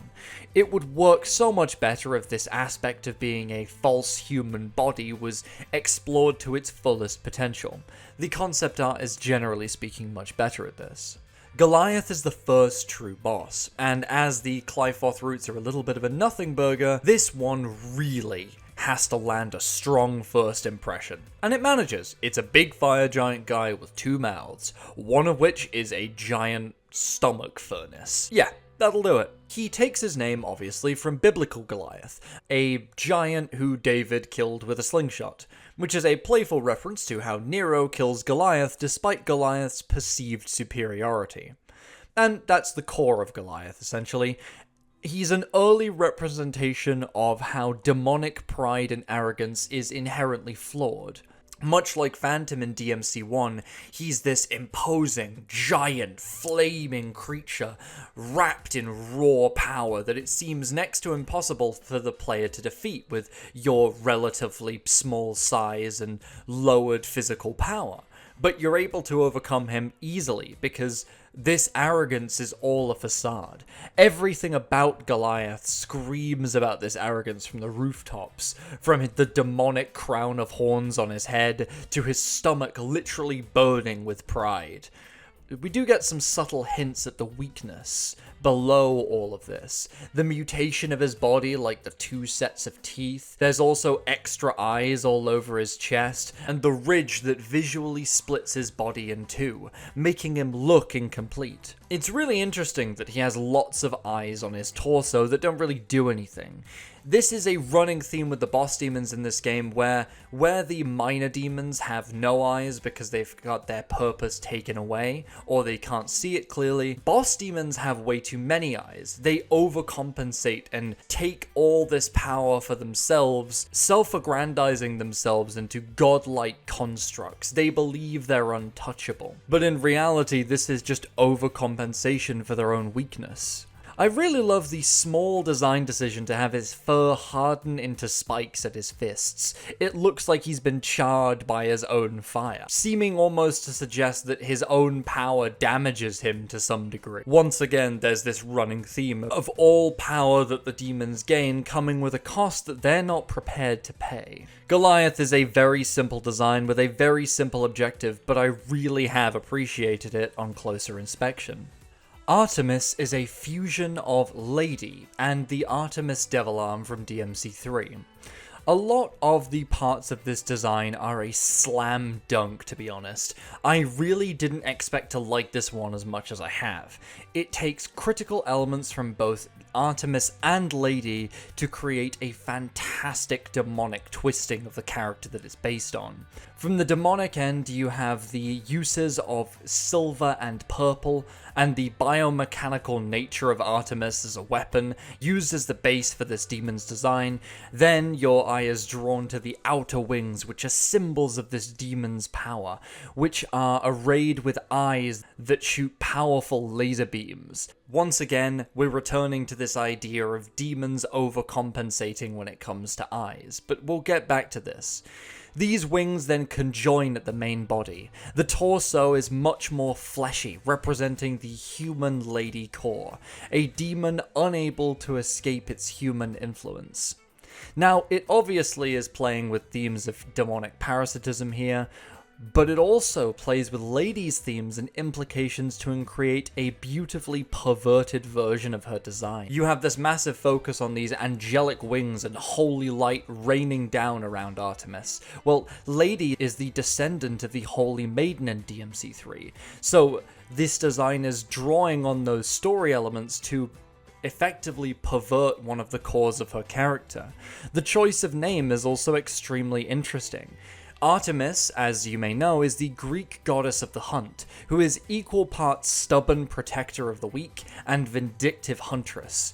She represents the two primary aspects of Lady in Devil May Cry 3, with this design obviously accentuating the latter. Again, there's running demon chimerism. It brings in aspects of like a mermaid or siren with the fishtail, and it adds this beautiful element of visual unearthliness to this design. It doesn't quite look like anything you've seen before. And the use of the fishtail to draw connotations with mermaids and sirens specifically is a really nice link in with the use of the name Artemis, to draw further on connotations of vindictive feminine power. All of the aspects of purity or steadiness within this design have been perverted. She has angelic wings formed from demonic metal, with no feathers. Lady's eyes were once the focal point of her design, but Artemis has two hands clasped over her face, rendering her forcibly blind. When she does unfurl these, it's revealed that Artemis has no top half of her head, which is a personal highlight of this game's designs for me. It's beautifully creepy. The majestic light show and color dissonance within this design are fantastic, again playing on themes of the profane masquerading as the sacred. It's an excellent dark reflection of Lady. Lady was always vindictive towards demons in DMC3 and used extreme violence to purge them, but this was always tempered by her immense kindness. She was able to empathize with the demons and grew as a result. God, I wish the DMC anime could figure this basic fucking plot point out. But anyway, this has been stripped away in Artemis, and she now serves as nothing more than a living weapon. The red and blue of her heterochromic eyes have been fused together to become purple flashes of light that Artemis summons, as her identity is stripped in favor of Lady, the weapon. And isn't it just such a cool little design detail that Artemis's beams have the same main color as her father, Arkham. This is such a cool way to tell this story, and an expansion on Vergil too, since this is literally what Mundus does with Nero, making a demonic mockery of the person's best aspect because he views them as beneath contempt. God, this would be such an S-tier design if they actually built off of it with Lady's explicit storytelling. But as it is, it remains just an excellent outlier in this game's designs. The Nidhogg is a parasitic creature that has latched onto the Qliphoth, taking a share of blood in exchange for protecting the Qliphoth's roots. It is named for the Norse serpent Nidhogg, which gnawed at the roots of the World Tree, which is a cute little bit of symbolism, with additionally dragons and worms being constantly tied together in mythology. I don't know, I just think this is quite a cute way to pull this design together. Say it with me now, this obviously relates to demons' fundamentally parasitic nature. It's unable to live off its own strength, much like Goliath. And much like Goliath, it is very arrogant and stupid despite this nature. Its main body is comprised of this phlegm sap-like substance, with several smaller heads made out of mutated Qliphoth branches. And I do like how the scales of the Qliphoth peel apart to reveal these petal-like structures. Despite being a demonic parasite, human influence has also leaked into Nidhogg, making him look far more humanoid. Ultimately, I've not got a great amount to say about Nidhogg, he's just a sort of pretty fun design in general. Very fine. Gilgamesh is a set of roots of the Qliphoth encased in a demonic metal shell. It's named Gilgamesh, the king of Uruk and one of the first heroes in recorded history, which has literally no bearing on its design, apart from the semi-running theme of demons using the names of ancient heroes.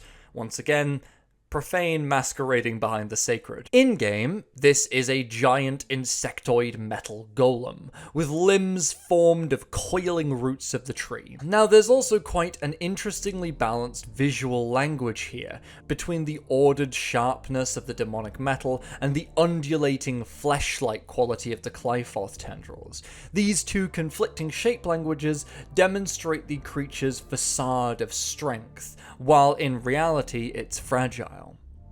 I do really like the horns on the front as a detail. They add chimerism, visual swag, and keep it in line with the other demons in the game.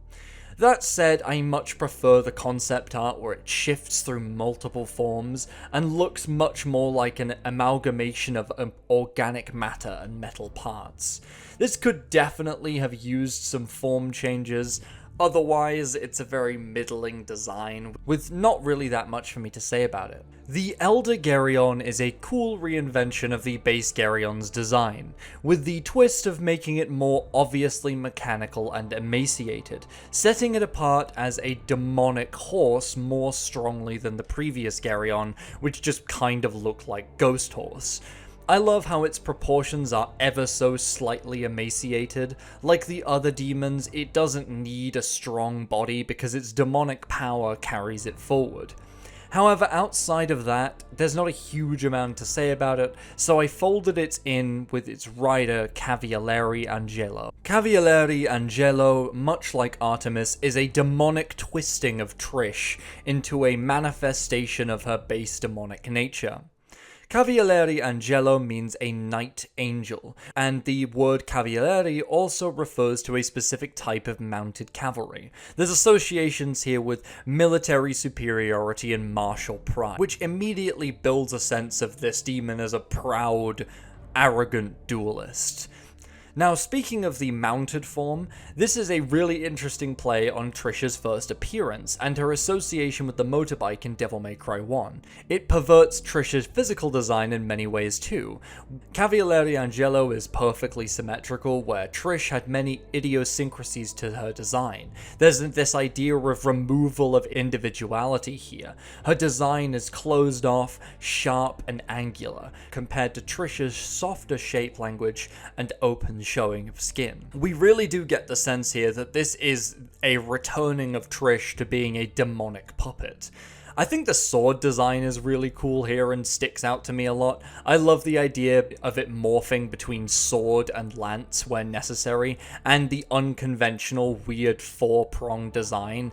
It adds to the thematic quite nicely as well, as it's a brutal and uncompromising weapon, with no room for Trish's usual style and grace. In a note on the demon itself, it hits usual demonic notes. It continues the symbolism of demons having extra eyes with 4 on its head and chest. I love how its horns have morphed into a helmet-like structure, representing its own self-inflated pride. It maintains that difference between organic, sinewy musculature hardening into armor at the extremities that the Proto and Scudo Angelo had. My favorite piece of this design is definitely the wings that envelop its shoulders like a cape, working off the illusion of being a proud warrior rather than a demon.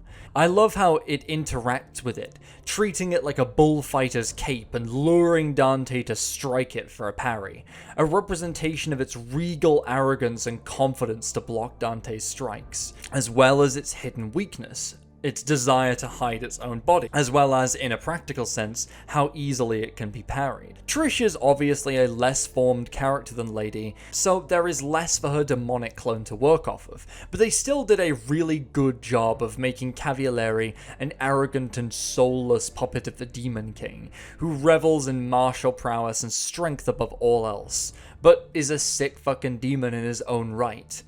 I sure would hate it if Netflix DMC ruined this guy.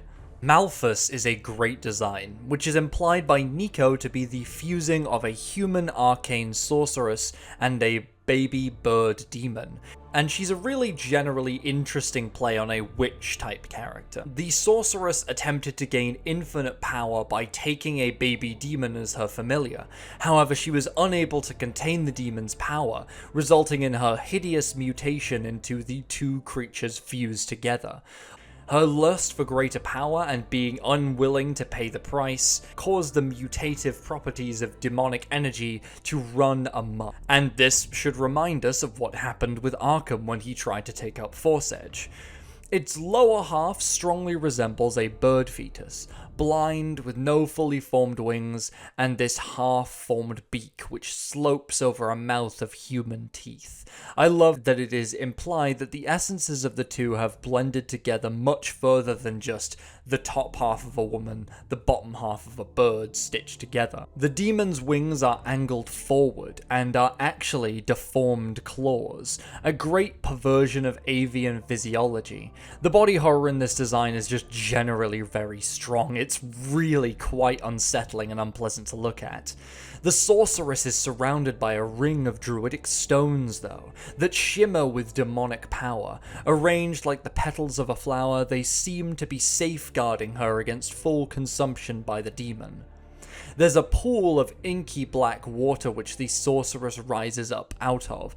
and it almost seems to form like this witch's cauldron out of the creature itself. This is such a fun design concept. The whole idea of a witch trying to fuse with their familiar, and then the two of them essentially becoming a cauldron, while heavily referencing European folklore around witches and their chicken familiars, is just such a... it's such a cool idea. The sorceress herself is made up of 3 female bodies, conjoined by their hair, which forms an inky black sludge. Again, there's ideas of a loss of individuality and demonic mutation fully taking this person over. Malphas, in real life, is the demon prince of hell who, among other things, is used to help witches contract their strong magical familiars. But he always deceives you in the end, which is incorporated perfectly into Malphas's story. Ultimately, Malphas is very similar to Arkham, a demonstration of what happens when humans blindly give in to their lust for power. This time, attempting to forcibly take that power from a vulnerable demon resulted in Malphas becoming eternally bonded to him, a rampaging monster unable to use the power it had sacrificed so much to gain to save themselves. Truly a demon to be pitied. King Cerberus is the progenitor of all other Cerberus demons, and as such has a pretty big mantle to fill considering how much of a banger base Cerberus is. DMC5 Cerberus takes a much more traditional route. Instead of each head representing a different form of the same element, each head is a completely different element which does not switch over to take charge. Instead, it uses its element independent of the others, and like the colors take charge of the design. Additionally, here the heads are much less individual than they were with base Cerberus. They maintain largely the same shape, and there's less chimerism in favor of more subtle changes, like the human teeth in the center head, which is really quite creepy and fun.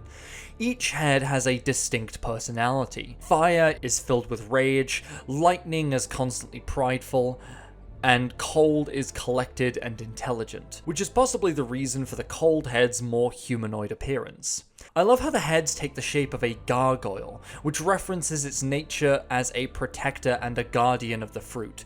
Nice little weaving of mythological elements together with the storytelling of the game here. All that said, I feel this design is more than a little undercooked. It definitely has some interesting aspects, but could have done more to build into the themes of the game, like mutating into a different form when each head is in control, or having its base physiology be a tad more interesting. The loss of the chains admittedly also really does hurt it. It's definitely cool, but nowhere near as interesting as base Cerberus. Now here he is, the big boy himself. Urizen is Virgil's demonic half, split away in order to preserve his essence, and remove what Virgil believed to be his human weakness, forcibly cutting away from his own history and heritage. He's a collection of all of Virgil's worst aspects, his feelings of inferiority, his lust for power at any cost, and his complete separation from his family.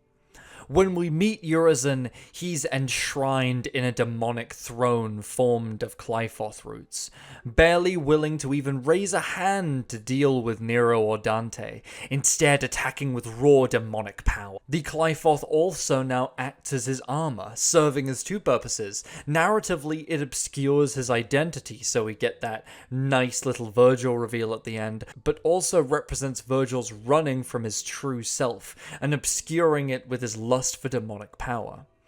In his chair form, he makes use of many of Mundus's attacks, like meteors and sweeping laser beams, showing how this Virgil has become exactly like the very demon who once tormented him. Grandiose, overly arrogant, and doomed to fail. You can also see this connection through other things, like Urizen using the Black Knights. This demonstrates the central lesson of DMC5. Virgil's human side, V, is the one concerned with his past, the lessons and traumas and memories that have shaped him into who he was.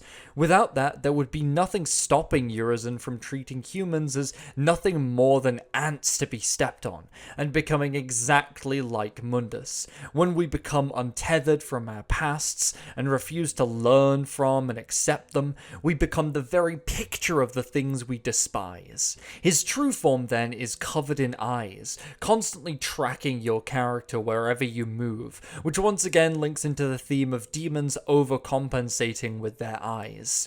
I love how Urizen's real form is a more humanoid version of Vergil's Devil Trigger. Despite his repeated attempts to sever himself from his humanity, he cannot do it completely. The use of the name Urizen is also really cool. It's not only just a silly pun because V says to Dante that Urizen is your reason for fighting, but also references a figure from William Blake's poetry, who is the dispassionate embodiment of reason and law, who seeks to remake the universe to fit within a set of constraints imposed by himself. There's a really fascinating article about all of the connections between William Blake and DMC5, so I won't go further into depth since I don't want to just recycle that person's work, but there's a link in the description if you're interested in this. But essentially this relates to Vergil's trauma and desperate need for control. As an embodiment of his worst impulses, Vergil seeks to control all things, but because of his lack of understanding of his past, he lacks the temperance to know that those were just the yearnings of a childlike and wounded Vergil, desperate to make his own mark on the world and to be protected by those around him. Urizen is also a neat visual reflection of V, constantly closed off where V is open, constantly proud where V is humble, and sometimes even cowardly. Urizen constantly despises others where V is able to make genuine connection. Urizen has been uprooted from his past while V has no future. While V uses any tool he can lay his hands on to fight, Urizen just throws straight hands, relying on nothing but his own raw strength. Where V is quite bland in terms of color, Urizen is vibrant. It's awesome character writing and design work linked together, but I won't spend too long on this. Enough Vergil glazing has already taken place over the course of this game already. So after all of that, I bet you're wondering, what was Devil May Cry 5 actually trying to say, anyway? And how does it relate to the other entry? But to start off with, it builds further on the ideas that the series has been working with since its inception. The power of the human heart. The fact that evil can lie behind strict dogmatic traditions that attempt to sever you away from your heart, hiding their own evil. And fundamentally, optimism. It is literally in the title, Devil May Cry. Even a devil may cry when they lose a loved one. A creature that is ostensibly entirely a power-hungry parasite that desires nothing more than to destroy the human race can feel emotion when a connection is broken. DMC5 specifically, though, focuses on how our pasts shape us, and how our desire to be separated from our past traumas can blind us, versus how accepting those traumas can build us up as people. Dante and Vergil are both blinded by the past in their own way. Vergil wants to escape the pain of being left behind, and Dante can't bring himself to see his brother in any other way than an enemy to be defeated. It takes them both finding their resolve to fight for the future, represented by Nero, for them to up and learn and overcome their own pasts. Demons in this game are often blind, as I've said before, or have too many eyes. This is because they are blind to their own past, or have distorted views of it, constantly seeking greater power with no purpose or reason backing it up. That's the line between human and demon, acknowledging the past versus running from it and trying to achieve greater and greater power. Again, with the eyes, it's a really nice running detail that all the minor demons have their eyes either taken away or are somehow fundamentally faulty. Because the minor demons fundamentally have no past, they're completely separated from it. They're separated from their own life and purpose, being used purely as henchmen and cannon fodder by the larger, more powerful demons. The more powerful demons have too many eyes, because their focus on their past is distorted. They self-aggrandize and become arrogant, believing themselves to be the ultimate form of life in the universe. DMC3 was about family and responsibility to those around you. Devil May Cry 4, while confused, is about humanity's superiority in purpose over demons, because of their loving hearts. And Devil May Cry 5 is about the past, and how we should interact with it to become better people fundamentally.